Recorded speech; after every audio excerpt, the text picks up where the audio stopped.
Let's talk some sports, baby.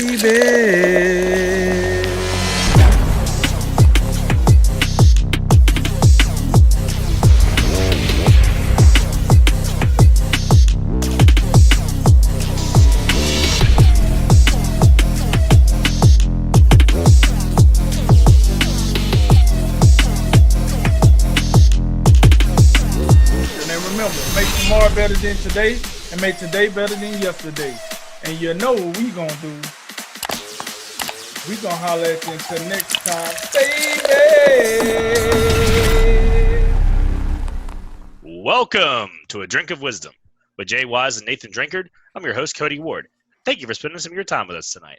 And as a reminder to all our listeners, besides being on all your favorite podcast platforms, A Drink of Wisdom is also on YouTube with each show segment available. Head on over, and if you like what you hear, we would appreciate your subscription. What's going on, guys? Nice Friday afternoon. Some good football last night for a half. Going to get into it. What's going on? Yeah, for a half. It's a good result for me. I'm glad I picked it the right way, but let's go ahead and get into it. Let's talk some sports, baby. Yeah, man. So, Phillip Rivers. I still don't care for him much. But he showed up last night. We're going to get into it. You know what I'm saying? Pull up a seat. We got the speed, et cetera, et cetera. Don't let that get too far ahead of you. Let's roll, baby. All right, in episode 15, Houston has a problem. Josh Allen meets Kyler Murray, and we preview a COVID-riddled slate of college football. But we're going to go ahead and begin tonight with last night's Thursday night football action. The Colts waxed the Tennessee Titans on the road 34-17. The Colts did trail at halftime 17-13, but they poured it on in the second half with efficient offense and a controlling defense. The Titans defense continued their struggles, and despite a nice night from Derrick Henry, the offense couldn't make up the difference. The result puts both teams at 6-3, with Indy holding the tiebreaker in the AFC South for now. So, Jay, how did the Colts put this one away in the second half, and are we really ready to buy into either of these teams completely? Well, I guess I'll answer your second question first. I've been in on the Colts since the start of this season, but only for the division. This isn't a team that I expect to do a lot of damage in the playoffs. But in terms of the AFC South, I've seen them as the best team. Even though Phillip Rivers he's been somewhat questionable from time to time at his advanced age. Given this offensive line, given this array of running backs.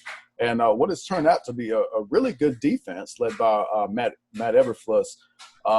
This appears to be the class of the division. Definitely an important game between the two teams that have really stood out, while the Texans and Jaguars have, I guess you could say, they stood down. So both of these teams, this was an important game. They'll meet again in 2 weeks. And if the Colts are able to sweep that series, that's a huge advantage given that tiebreaker. But it really, what the difference was, the second half performance of the Colts, because the Titans appeared to be in control throughout the first half. That the Titans defense looked like they were playing with a little more energy. It looked like one of their better performances in recent memory. They have not been quite as good as they were last year. But then you look at how the beginning of the second half went down. The Colts go on a long drive. They convert 2 fourth downs, and they went for one more down the goal line. They get stopped, and then the Titans take over. They pick up a first down, and then they end up with 2nd and 1. They get stopped for no gain on 2nd down, and then on 3rd and 1, rather than give the ball to Derrick Henry, they go play action. Danico Autry does not get fooled, and they get a big sack, the only sack of the night for the Colts. And that really is what, in my mind, turned this game around. Because, Derrick Henry had a nice game, 19 carries, over 100 yards, doing for the most part what he wanted and, barreling over defenders as he customarily does. I was a bit surprised that they went away from the run game there. And the Colts really seized upon that momentum and just took over from there. And that Colts defense in that second half really asserted themselves. And it brings up, just the questions that kind of we have and that we've had that I've had since Ryan Tannehill took that contract while they franchise tagged Derrick Henry. I didn't like it at the time. I still don't like it. And although Ryan Tannehill at the beginning of the season seemed to be playing up to that contract, I still got questions. And I think last night is probably more in line who I believe Ryan Tannehill is. He's an average NFL starting quarterback. He's not a $30+ million quarterback in my estimation, unless you're going to give me the inflation speech. You can go ahead and give me that. And this is not to say that I'm a huge believer in Phillip Rivers. I'm not a huge believer in him, but he does have the experience. He can still air it out. And then, you got this guy, Michael Pittman, this rookie from Southern Cal, I believe. He had an impressive game last night. 7 catches, 101 yards. You still have T.Y. Hilton, Naheem Hines. What a weapon he was out of the backfield, running the football as well as receiving it. And, again, that defense led by Darius Leonard. What a job. And it's a defense with not a whole lot of – they don't have a lot of huge names. They did acquire DeForest Buckner in the offseason. So you add him along with Darius Leonard. You got Xavier Rhodes from the Minnesota Vikings. But they're not a star-ridden defense.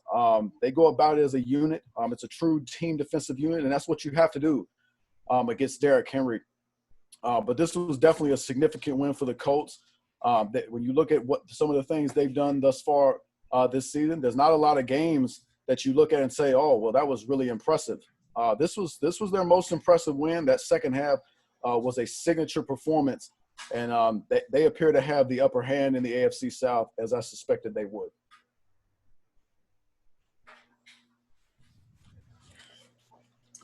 First, I want to start off by bracketing this. On here on the Drink of Wisdom.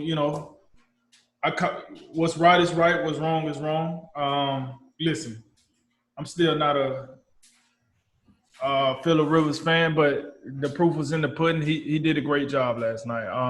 I thought he ran that Colts offense pretty efficient, especially in the second half. Here's the deal. What I noticed out of Phillip Rivers that I haven't really seen since Andrew Luck left was Phillip Rivers wasn't dependent on T.Y. Hilton. For the most part, I seen Phillip Rivers passing the ball around. T.Y. Hilton, what was his stats last night? Because it was, 4 catches for 40 yards? Yeah, that sounds about right.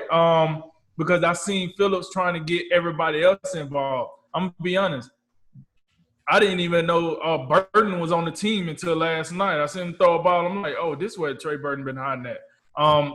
So that coupled with the run game, I thought God, I can't think of the kid's name. I thought he played well. What's the rookie name that they got on now?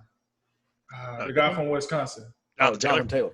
Taylor, there we go. I thought he played well last night. I was impressed. But the most impressive thing I seen out of the Colts last night was that offensive line. That offensive line was as advertised, folks. Like they said, it was a top 5 unit. I'm going to be honest, this was the first Colts game that I really, really sat down and watched because it was prime time. And I'm telling you, I was watching that offensive line and I said, yo, these dudes are prime time. They was pushing the Titans all over. I forgot Jadeveon Clowney even played for the Titans. I can't even tell you if he even got that many snaps because they all looked the same to me because they was getting balled up. Also, I thought the Titans defense is trash. Let's just go and call it what we're going to call it here. Jay want to be political about it, but their defense is trash. Wasn't impressed whatsoever. I thought Phillip Rivers, for the most part, if he was like probably 5 years younger, it would have went down. He would have had a field day. You could just tell he got limitations to his game because of his age. But listen, hey, Mike Bravel, you're supposed to be a defensive guru. It's time to figure some things out. Your boys was out there looking bad last night. They was looking bad. I thought, to answer your question, let me get to the question.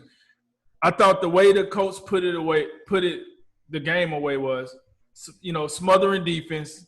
Derrick Henry got his, but he didn't get his to the point of you had to overreact to him getting his. Because, you know what I'm saying? A player can go off, but when you overreact to him going off. And I didn't think the Colts did that. They said, all right, cool. Let them get, 5, 10-yard little jumps, but we're going to make sure Tannehill don't beat us. And Tannehill didn't beat. Even though I seen some pretty creative play calling for Tennessee, it just didn't translate into points. It was what it was. But overall, I'm with Jay when I say I ain't buying into the Titans at all. Like I ain't buying into Titans. I buy into Derrick Henry, but I ain't buying into the Titans. Like, go ahead and knock that off. Colts, I got to put some respect on their name. I think I got to buy into them. The division seemed to be theirs for the taking. And with that, they're going to get a home playoff game. Phillip Rivers, his experience, don't like the guy, but I got to put some respect on his name with the drippy drip. So I do buy into the Colts, not so much the Titans. And I thought, the Colts put the game away with good defense and a powerful offensive line.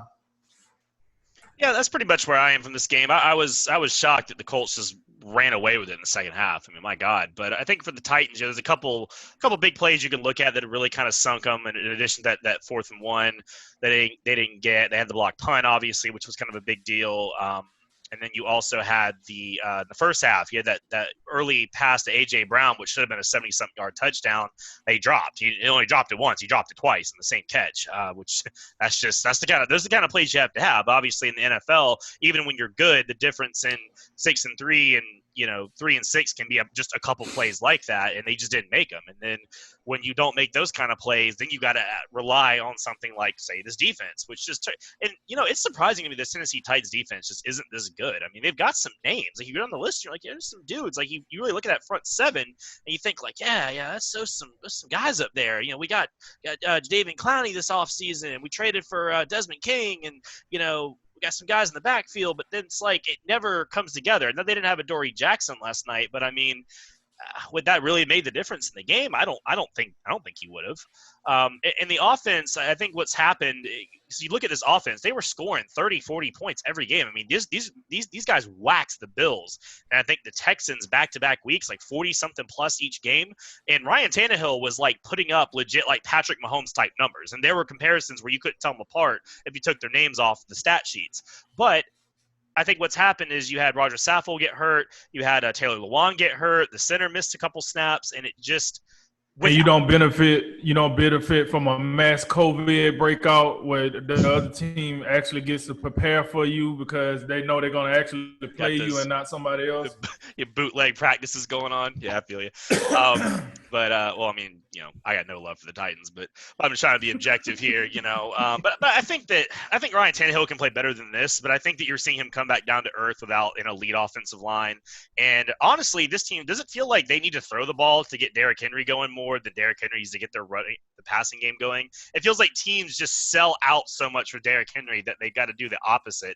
And if they can't do that, it's like, well, Derrick Henry's nice, but what else can you do? And I don't know, it just didn't work out for him. I think that, obviously, if you had to buy into one of these teams right now, to me, I would agree that it's probably the Colts that I'd be a little more buying into. But, even then, Phillip Rivers, he comes and goes week to week. He'll have a nice week where he wakes up feeling good. The next week he wakes up and all his joints are hurting and his 10 kids are aggravating him. He doesn't get a chance to look at the game plan, and they come out and look like crap. So I mean, my God, the Jaguars beat them. So, I don't – but I think that they can make a run if that offensive line stays healthy. But I don't know how far it's going to be. And the Titans, I guess they got to get something turned around because they've lost 3 of their last 4. No rest for either one of these teams before they meet back up in 2 weeks. Indianapolis gets Green Bay, Tennessee gets Baltimore. And Baltimore is going to be licking their chops, ready to avenge that divisional round playoff loss last season. You mentioned A.J. Brown, 1 catch, 21 yards, not enough. And also, you got to give some love to Frank Reich. I think Frank Reich, coach of the Colts, most aggressive coach in the NFL.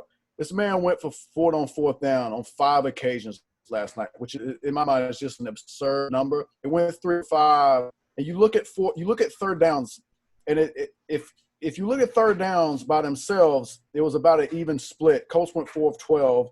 The Titans went 3 for 10. But when you incorporate the 4th downs and extra opportunity to extend drives, then it goes advantage Colts. 7 for 17 on 3rd and 4th down, and the Titans are 3 for 11. Frank Reich, having trust in his offense, giving them extra chances, made a big difference. He deserves credit for that.